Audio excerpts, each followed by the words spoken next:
My name is Serena. I'm 38 years old, and last Christmas I learned that the people I sacrificed everything for had been lying about me for 15 years. For 15 years, I sent my parents $2,000 every month, $360,000 total. I never missed a single payment. Last Christmas Eve, I overheard my mother tell my aunt, "Serena? She's never sent us a dime. She owes us. We fed her for 18 years. Thank God we have Marcus." Marcus, my younger brother, the one they paid full college tuition for, while telling me, "We can only afford one, and he's the boy." The one who hasn't held a job in 3 years. The one getting credit for every dollar I sent. I didn't scream. I didn't cry. I didn't confront her. I pulled out my phone and made one call. By New Year's Eve, 30 of my relatives learned exactly who had really been supporting my parents all along. And my parents? They learned what happens when you erase the wrong daughter. Before I tell you what happened, please take a moment to like and subscribe, but only if you genuinely connect with this story. Drop a comment below. Where are you watching from, and what time is it there? Now let me take you back to 15 years ago, the day I made my very first transfer. I was 23 when I got my first real paycheck, fresh out of college, $60,000 in student debt hanging over my head like a storm cloud. 3 part-time jobs during school just to keep the lights on, no help from my parents, not a single dime. I still remember the conversation from 5 years before that paycheck. I was 18, sitting at our kitchen table, acceptance letter from State University in my hands, full of hope, full of dreams. "Dad, the tuition is $12,000 a year. I got a partial scholarship, but I still need—" He didn't even let me finish. "Serena, we can only afford one. Marcus needs it more. He's the boy. He'll have a family to support someday." Mom nodded beside him. "You'll find a way, honey. Girls always do." So I did. I found a way. Student loans, waitressing, tutoring, night shifts at a gas station. I clawed my way through 4 years of college while Marcus got a free ride. When I landed that first job, junior analyst at a financial firm in Chicago, I should have been celebrating. Instead, I opened my banking app and sent $500 to my parents. Mom called that night. "Only 500?" Her voice dripped with disappointment. "Marcus is struggling with his credit card bills. He could really use some help."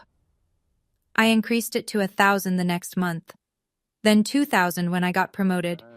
I kept waiting for a thank you, a simple acknowledgement, something. It never came, but I kept sending. Month after month, year after year, because that's what good daughters do, right? That's what I told myself. $360,000, that's what 15 years of silence cost me. The favoritism didn't start when I was 18. It started before I could even spell the word. I was 10 years old when I needed $12 for a school project, books on the solar system, nothing fancy. "Just go to the library," Dad said without looking up from his newspaper. That same week, Marcus got a brand new Nintendo, $200, no questions asked. At 16, I won a partial academic scholarship. The ceremony was on a Saturday afternoon. I pressed my best dress the night before, practiced my acceptance speech in the mirror. My parents didn't come. "Marcus has a baseball game," Mom explained over the phone. "You understand, don't you, sweetie?" I understood perfectly. At 18, I overheard Dad talking to Uncle Bob at Thanksgiving. "Why invest in a girl's education?" Dad laughed, swirling his beer.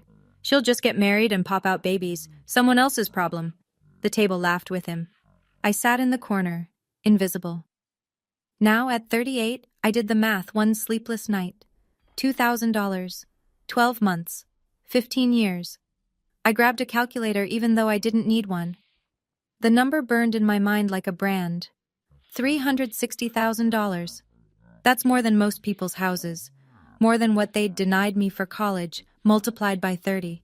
More than Marcus had earned in his entire adult life combined. Did they know? Did they ever sit down and add it up? Did they ever once think about where that money came from? I stared at the ceiling until dawn, a new question forming in my mind. A darker question. What exactly were they telling people about me? I was about to find out. Thanksgiving. Last year. I arrived late because of a deadline at work.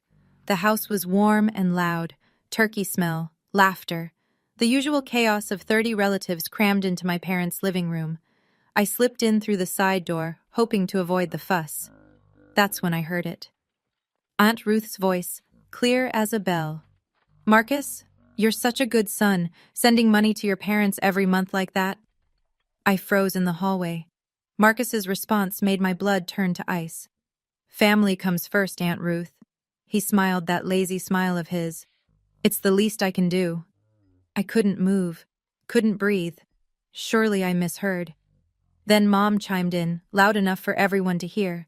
"Serena's always so busy with her big city job," she sighed dramatically. "Never has time for us, never helps out. Thank goodness we have Marcus." Sympathetic murmurs rippled through the room. "That's so sad," someone said. "Some children just forget where they came from," another added. I stood frozen, grocery bags cutting into my palms. 15 years of bank transfers screamed in my head. Daniel found me there 10 minutes later, still frozen, still silent. He took one look at my face and pulled me outside. "I heard," he whispered. "Serena, I've suspected this for a while." "What do you mean?" "The way your family looks at you, the comments, it never added up." He held my hands. "We need proof, documentation, everything." I wanted to storm back in, flip the table, scream the truth. But Daniel was right. Words could be denied. Emotions could be twisted. Numbers, though? Numbers don't lie. "Not now," Daniel said. "But soon." I didn't know soon would come on Christmas Eve. I couldn't sleep that night, or the next, or the one after that. Daniel found me at 3 a.m. sitting at the kitchen table with a legal pad. "What are you doing?" "Making a list." My pen scratched against paper. "Everything I'm losing by staying quiet." He sat down across from me, waited. $24,000 a year. I tapped the first line. "That's what I send them. We could have bought a bigger house, started a college fund for kids we don't even have yet." "What else?" "My reputation." The word tasted bitter. 30 relatives think I'm the ungrateful daughter who abandoned her parents. Meanwhile, Marcus, who hasn't held a job in 3 years, is the family hero. Daniel reached for my hand. "And here's the worst part." My voice cracked. "I'm losing myself. Every holiday I sit in that corner and I feel like I'm 18 again, invisible, worthless." "So what do you want to do?" I'd been asking myself that question for days. I could confront them, but it's my word against theirs. "Your accountant has records." I looked up. "What?" "Margaret, she's been doing your taxes for years. She has every transfer documented." Something shifted in my chest, a small flame of hope. "If I do this, I lose them, my parents, for good." Daniel's eyes were steady, certain. "Serena, you lost them years ago. You just haven't accepted it yet." His words hit like a physical blow, because they were true. I had been mourning parents I never really had, chasing approval that would never come, paying for love that was never for sale. "I'll wait," I finally said. "One more chance, one more sign." Christmas was 2 weeks away. I didn't know the sign would come so clearly. Christmas Eve, my parents' house glowed with string lights and false warmth. Daniel squeezed my hand in the car. "You sure about this?" "No." I grabbed the bottle of wine I'd brought. "But I need to know if Thanksgiving was a fluke. Maybe I misheard." I hadn't misheard. Deep down, I knew. But hope is a stubborn thing. The door swung open before I could knock. "Oh." Mom's hug lasted exactly 1 second. "You made it." Not, "I'm so glad you're here." Not, "Merry Christmas, sweetheart." Just, "You made it," like I was an afterthought. The living room overflowed with relatives, aunts, uncles, cousins, their kids. The tree sparkled. Mariah Carey played on the speaker, and there, in the center of it all, sat Marcus. Dad handed him a glass of whiskey. "Marcus, tell everyone about your new business venture." "Well," Marcus leaned back, basking in attention, "I'm looking into some investment opportunities. Real estate mostly. Just waiting for the right moment." Translation: he was unemployed and living off our parents, off my money. Aunt Ruth caught my eye and waved me over. Serena, how's work? Your mother says you're always so busy. It's fine, Aunt Ruth. I forced a smile. Busy, yes. That's a shame. She patted my arm. Family should come first, you know. I wanted to scream. Instead, I excused myself to get water. The kitchen was quiet, a brief escape. I poured myself a glass, hands trembling slightly. That's when I heard voices from the laundry room. Mom and Aunt Carol. I shouldn't have listened, but something, instinct, fate, 15 years of doubt, made me stay. What I heard next changed everything. I stood frozen by the refrigerator. The laundry room door was cracked open, just enough. Aunt Carol's voice. Diane, I don't understand. Serena's a financial analyst, right? She must make good money. Why doesn't she help you out? My heart stopped. Mom's laugh was sharp, dismissive. Her? Please, Carol. She's never sent us a dime. The glass in my hand trembled. Really? Aunt Carol sounded surprised. But she seems to be doing so well. All show. Mom's voice dripped with contempt. You know how she is. Always had her nose in the air, too good for her own family. We raised her for 18 years, fed her, clothed her, and she owes us. But does she care? No. I pressed my back against the counter, tried to breathe. That's terrible. Thank God for Marcus, Mom sighed. He's the one who takes care of us, every month, without fail. He understands what family means. Marcus always was the sweet one. Exactly. Serena's just, well, you know, selfish. The word sliced through me. Selfish, $360,000. 180 months of automatic transfers, never missing a single one. Not when I was sick, not when I lost clients, not when Daniel and I were saving for our wedding. Selfish. I set my glass down slowly, carefully, so it wouldn't shatter. Because I wanted to shatter. I wanted to march in there and scream the truth until my throat bled. But something stopped me. Daniel's voice in my head. We need proof. I pulled out my phone. Found a contact I hadn't called in months. My finger hovered over the name. Margaret Chen, CPA. I pressed call. The cold December air hit my face as I stepped onto the back porch.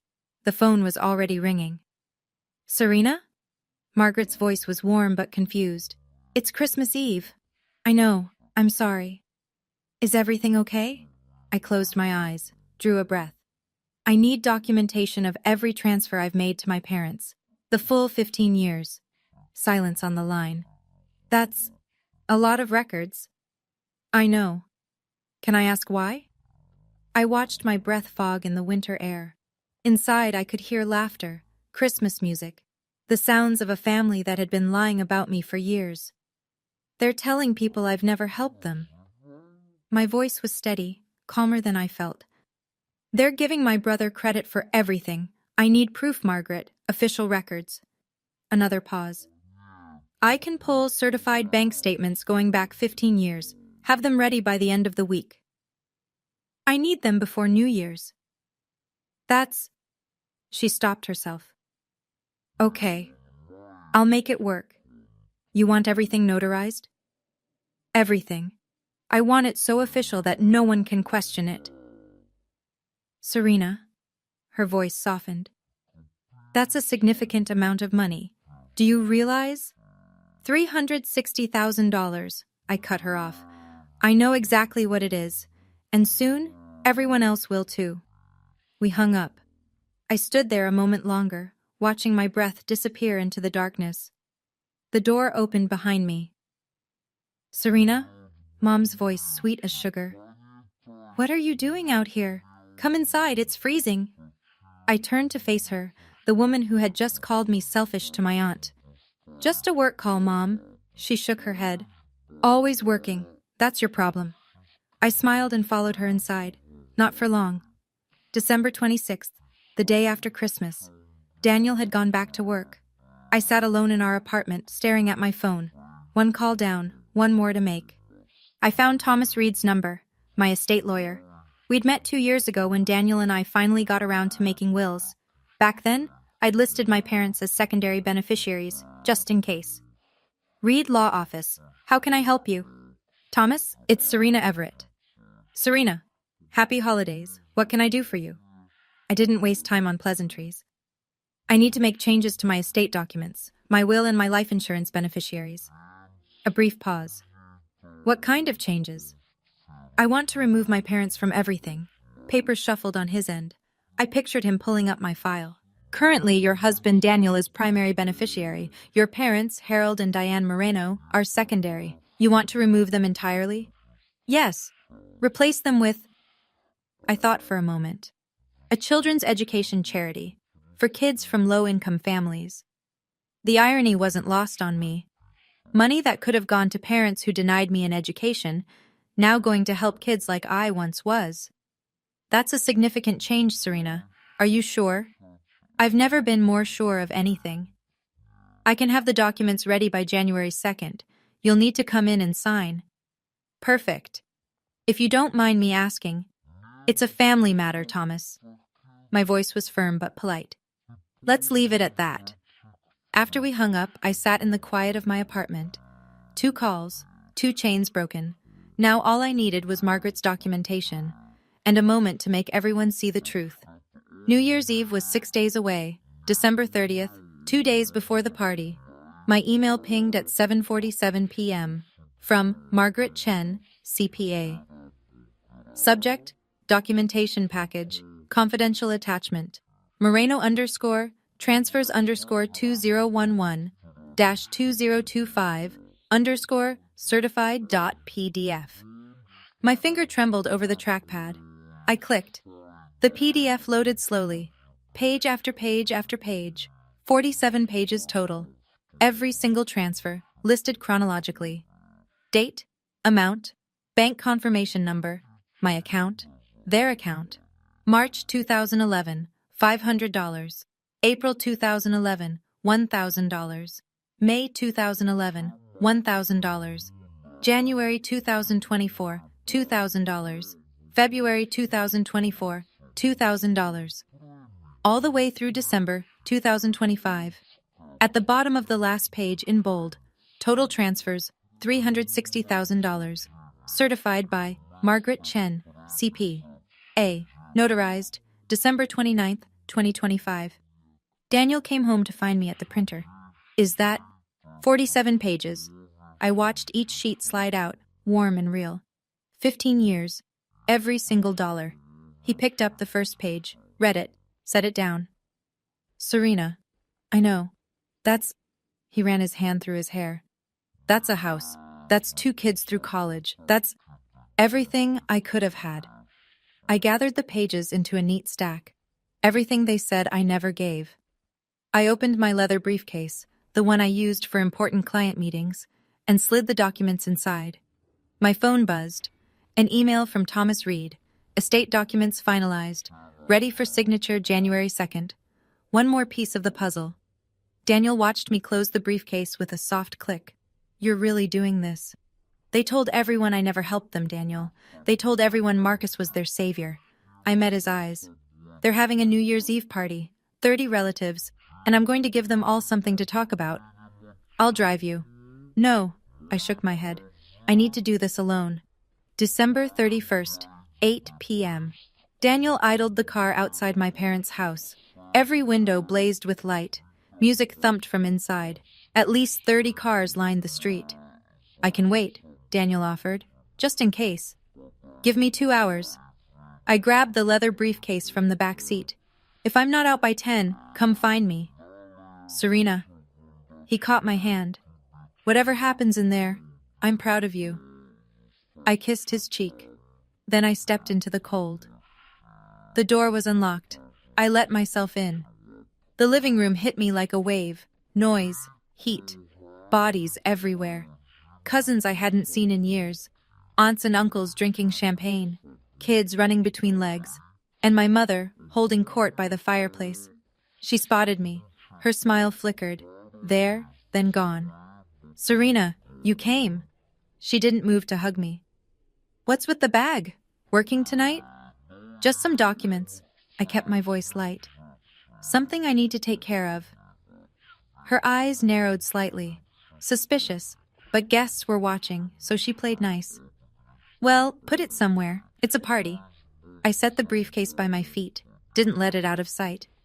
Across the room, Dad was mid-story, a circle of relatives hanging on his words. And you know how hard it's been since I retired. Fixed income, medical bills, but Marcus has been incredible. He clapped my brother on the shoulder. Couldn't have done it without him. Marcus beamed. Actually beamed. I found an empty chair in the corner, sat down, watched. Aunt Ruth drifted over. Serena, honey, you look tired. Everything okay? Just waiting for the right moment, Aunt Ruth. She gave me a puzzled look but moved on. The clock on the wall read 8:15. Less than 4 hours until midnight. I could wait. 9:30 p.m. The party was in full swing. I hadn't moved from my corner. Watching. Listening. The briefcase sat at my feet like a patient predator. Aunt Carol clinked her glass with a fork. The room quieted. Harold, Diane, speech time. Dad stood, chest puffed with false modesty. Well, since you insist. He raised his champagne. It's been a tough year, folks. You all know our struggles, but we're blessed to have family who truly cares. He looked pointedly at Marcus. Our son has been our rock. Every single month helping us make ends meet. That's what real family looks like. Murmurs of approval, glasses raised. Then someone, Cousin Beth, I think, gestured toward me. What about Serena? She's doing so well. The room turned, 30 pairs of eyes, waiting. Mom jumped in before I could breathe. Serena? She laughed, but it didn't reach her eyes. Oh, honey, she's very busy. Important job in the city. Doesn't have much time for family anymore. That's a shame, Uncle Bob said. Mom wasn't done. Sometimes I wonder, she dabbed at her eyes. We raised her for 18 years, fed her, clothed her, gave her everything, and now... She trailed off with a theatrical sniffle. She doesn't even call, Dad added, let alone help. The sympathy in the room was palpable. Poor Harold, poor Diane, such devoted parents, such an ungrateful daughter. I looked at Marcus. He was studying his shoes, not defending me, not correcting the lie, just silent. My hands gripped the briefcase handle. Aunt Ruth spoke up, looking directly at me. Serena, I don't understand. You're a financial analyst. You make good money. Why don't you help your parents? Every eye in the room fixed on me. This was it. I stood up slowly. Thank you for asking, Aunt Ruth. The room went silent. I lifted the briefcase onto the coffee table. The lock clicked open, impossibly loud in the quiet. What are you doing? Mom's voice was sharp. Warning. I didn't answer, just removed the stack of papers. 47 pages, certified, notarized. I think it's time everyone saw this. I set the documents on the table where everyone could see. The first page was clearly visible. Bank transfer record. Serena Everett to Harold and Diane Moreno. What the hell is this? Dad stepped forward. This is a complete record of every transfer I've made to you and Mom. My voice was steady, calm. Starting in March 2011 and ending last month. Aunt Ruth was closest. She picked up the first page. $2,000? Her eyes widened. You sent $2,000? Every month. I nodded. For 15 years. The pages began to circulate, cousin to cousin, aunt to uncle. I watched their faces change. Confusion, disbelief, math being done in heads. Wait. Uncle Bob flipped to the last page. The total here says $360,000. Gasps rippled through the room. That can't be right, Aunt Carol breathed.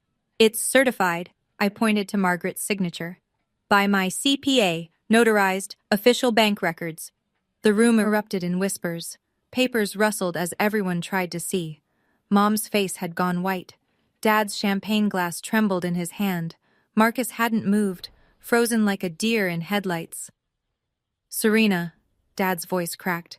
This is a private family matter. You made it public. I cut him off, quiet but firm. You just told everyone that Marcus supports you, that I never help, that I abandoned my family. I gestured to the papers. So let's let everyone see the truth. The clock read 9:47. The countdown to midnight had a whole new meaning now. I need to pause here for just a moment. If you've ever felt like your contributions were invisible, like your sacrifices went unnoticed while someone else took the credit, I want you to know you're not alone. Before I show you what happened next, if this story resonates with you, hit that like button and subscribe. And tell me in the comments, have you ever been the invisible one in your family? I'll wait. Now, back to that living room. The papers passed from hand to hand like sacred texts. Aunt Ruth stood in the center, reading aloud now. March 2011, $500. April 2011, $1,000. She flipped pages. January 2015, $2,000.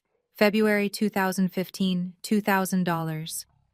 Every single month, I confirmed, without fail.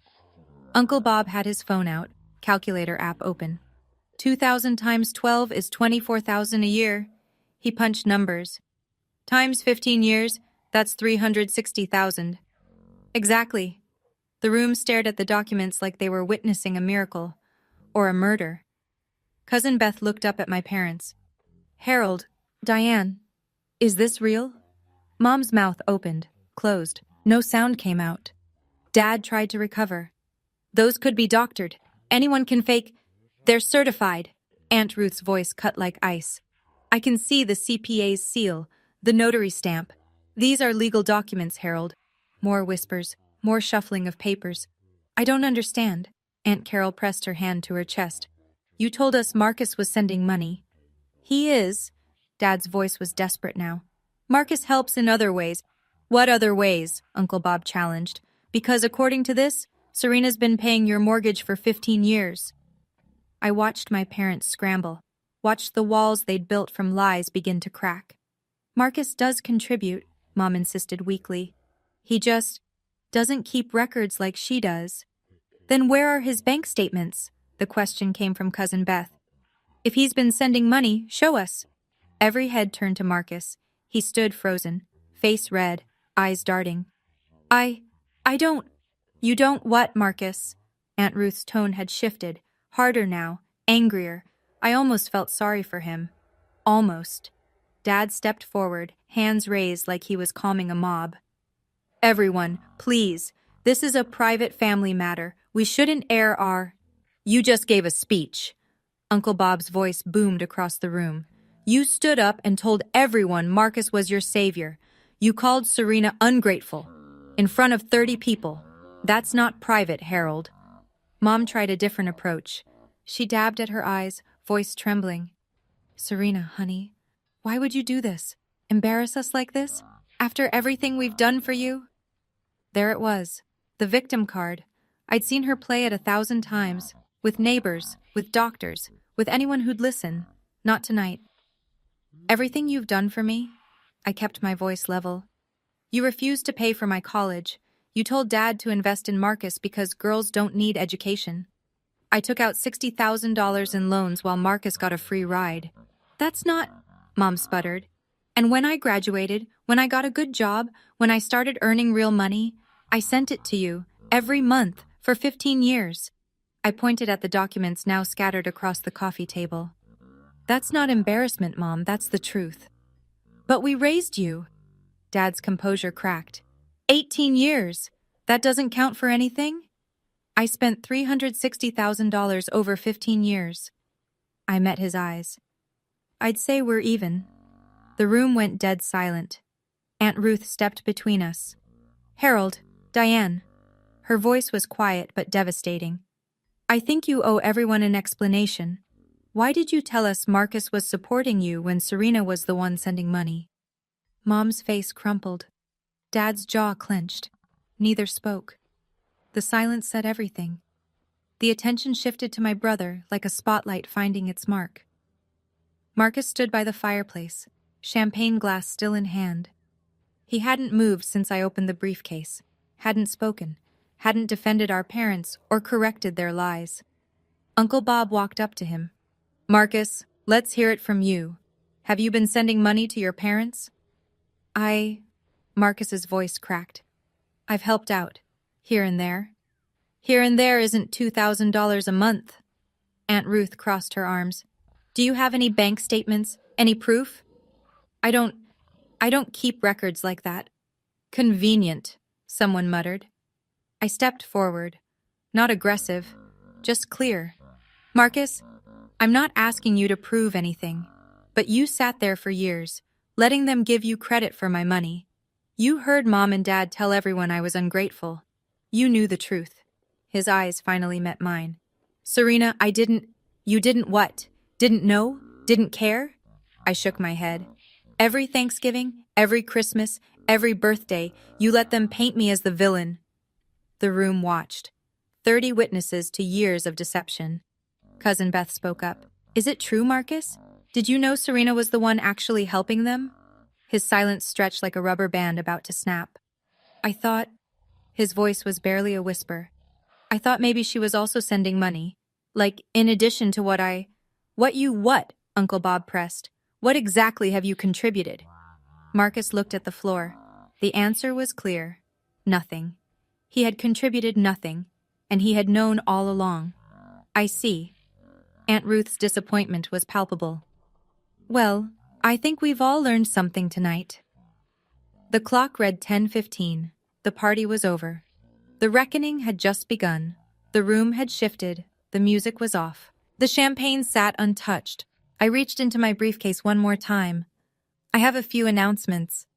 Dad looked like he wanted to stop me, but 30 pairs of eyes held him in place. First, I faced my parents directly. Starting January, I will no longer be sending money, not because I can't afford it, but because I don't owe anyone anything. Mom let out a small cry. Second, I continued, steady as steel. Last week, I updated my life insurance beneficiaries. Mom and Dad, you're no longer listed. If something happens to me, the money goes to an education fund for children from low-income families. The irony landed. I saw Aunt Ruth nod slightly. Third, this was the hardest one. I've revised my will. The inheritance you were counting on, it's gone. Every penny will go to people who won't deny where it came from. Mom's legs seemed to give out. She sank onto the couch. How could you? Her voice was raw. After everything? After everything? I almost laughed. You told the entire family I was ungrateful. You gave Marcus credit for my money. You never once said thank you. We're your parents, Dad shouted. And I was your daughter. Past tense, deliberate. You raised me for 18 years. I supported you for 15. I funded vacations you told people Marcus paid for. I covered medical bills you said came from savings. I picked up my briefcase. We're even now. Actually, by my math, you still owe me about $100,000 in emotional damages, but I'll let that slide. No one stopped me as I walked toward the door. Serena, wait. Mom reached out. I didn't turn around. I was almost at the door when a hand caught my arm. Aunt Ruth. Her eyes glistened. Without a word, she pulled me into a hug. I'm so sorry, sweetheart. Her voice broke. I didn't know. All these years I thought, it's okay, Aunt Ruth. It's not okay. She pulled back, hands on my shoulders. I believed them. I looked at you at holidays and thought, she couldn't finish. You believed what they told you. That's not your fault. Uncle Bob appeared beside her. Serena, I owe you an apology too, the way I talked about you behind your back. He shook his head. I'm ashamed. One by one, relatives approached. Cousin Beth, Cousin Mark, Aunt Carol, who was now staring at my parents with new eyes. I lent Marcus $20,000, Aunt Carol said quietly. Your parents said it was for an investment, a sure thing. My stomach dropped. There was no investment, was there? She shook her head slowly. The web of lies was bigger than I'd imagined. Dad pushed through the crowd. Everyone, this has all been blown out of proportion. Serena is clearly emotional. Harold, Uncle Bob's voice stopped him cold. I think you should stop talking. Mom sat on the couch, crying softly. Real tears now, I suspected. But not tears of remorse.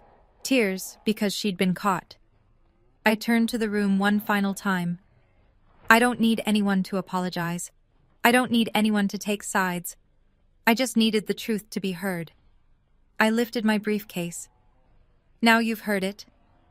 The front door felt lighter than I expected. The cold December air hit my face like a promise. Daniel's car was waiting at the curb, engine running. I climbed in without looking back. How'd it go? It's done. The moment I walked out that door, I felt something I hadn't felt in 15 years. Freedom. If you're still watching, I want to ask you something. If you were in my shoes, would you have done the same? Or would you have stayed silent? Drop your answer in the comments.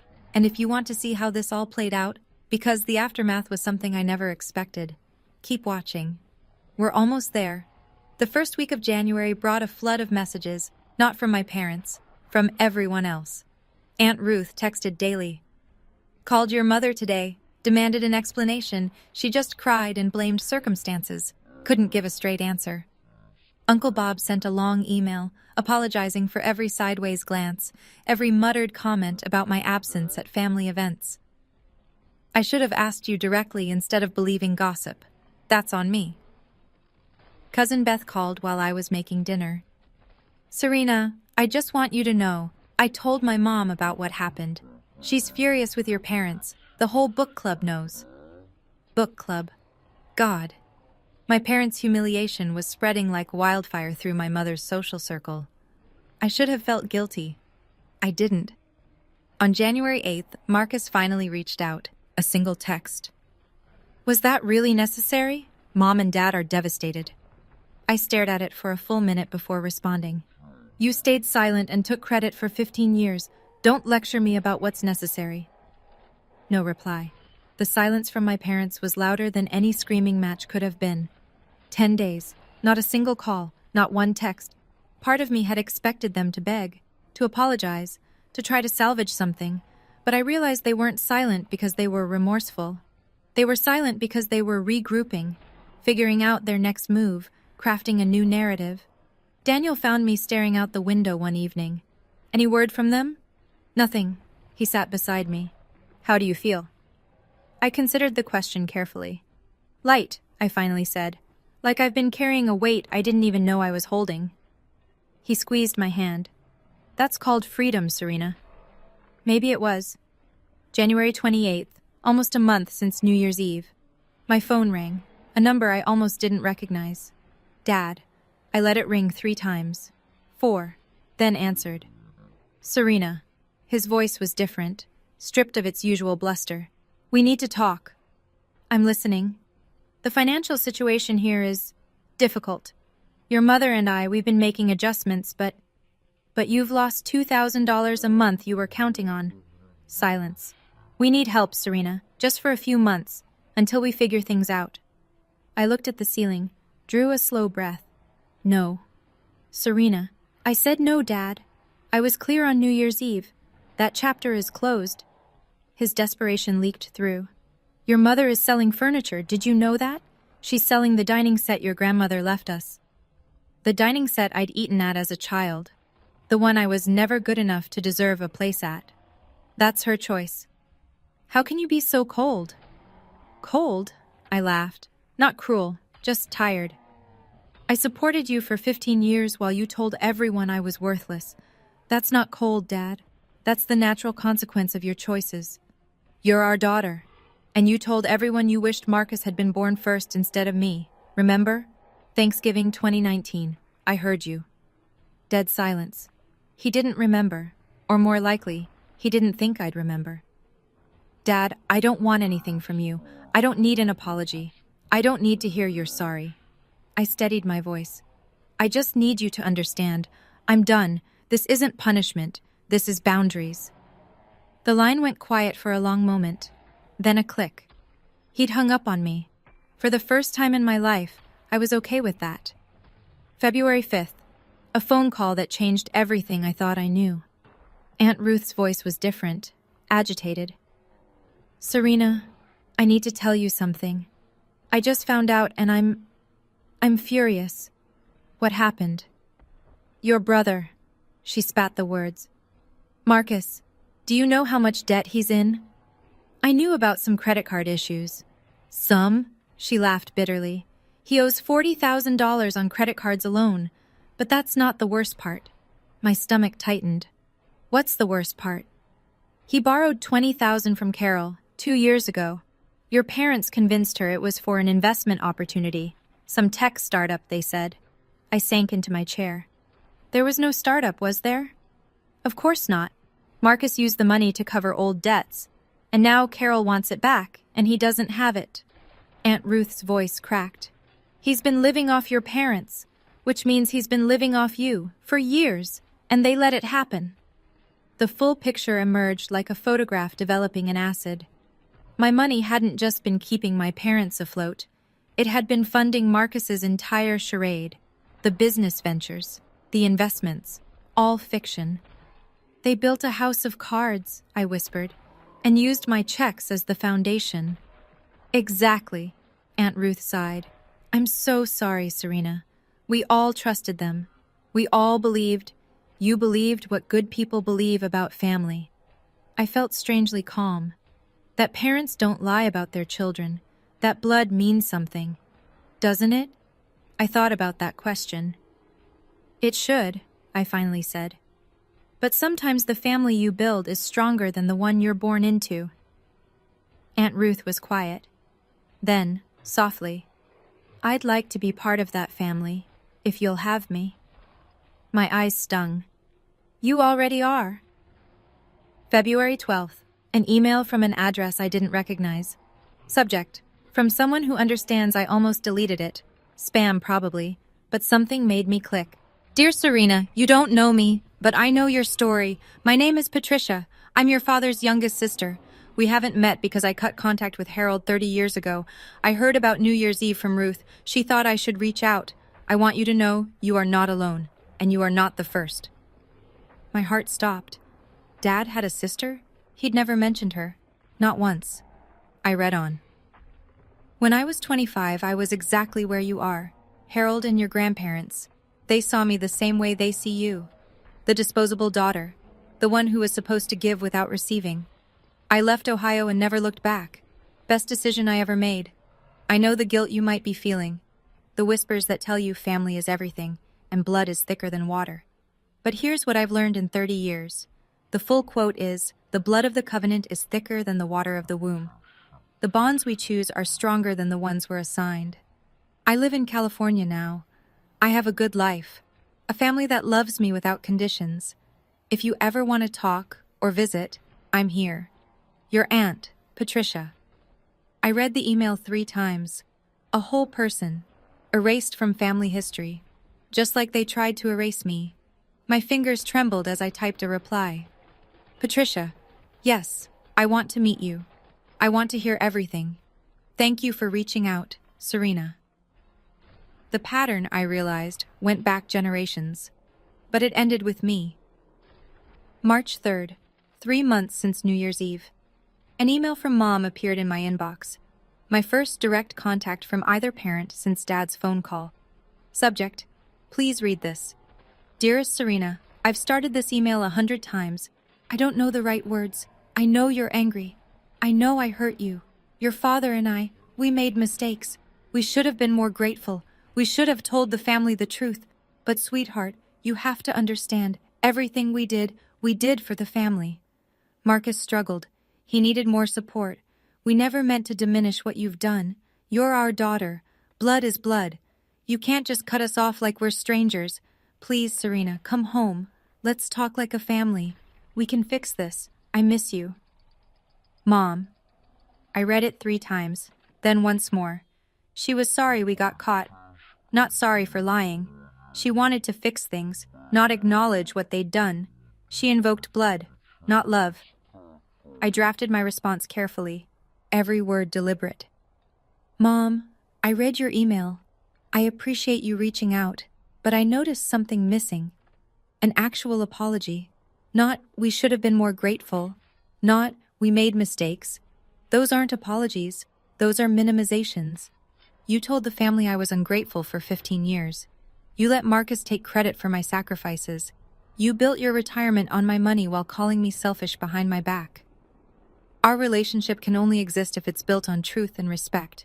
Not guilt, not obligation, not blood is blood. If you want to try again, really try, you know how to reach me. But I won't wait anymore. I've been waiting 38 years. Serena. I pressed send. Then I closed my laptop and went for a walk. December 31st. 1 year since the night that changed everything.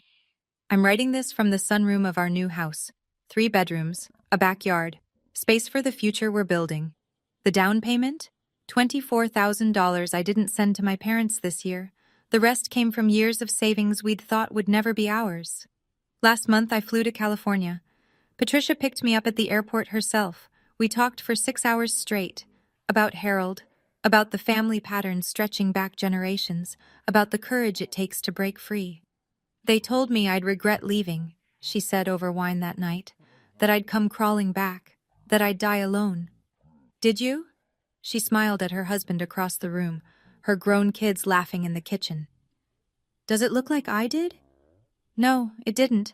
Aunt Ruth calls every Sunday now. She's become the family I never had in my mother. I talked to your parents last week, she told me during our last call. They sold the second car.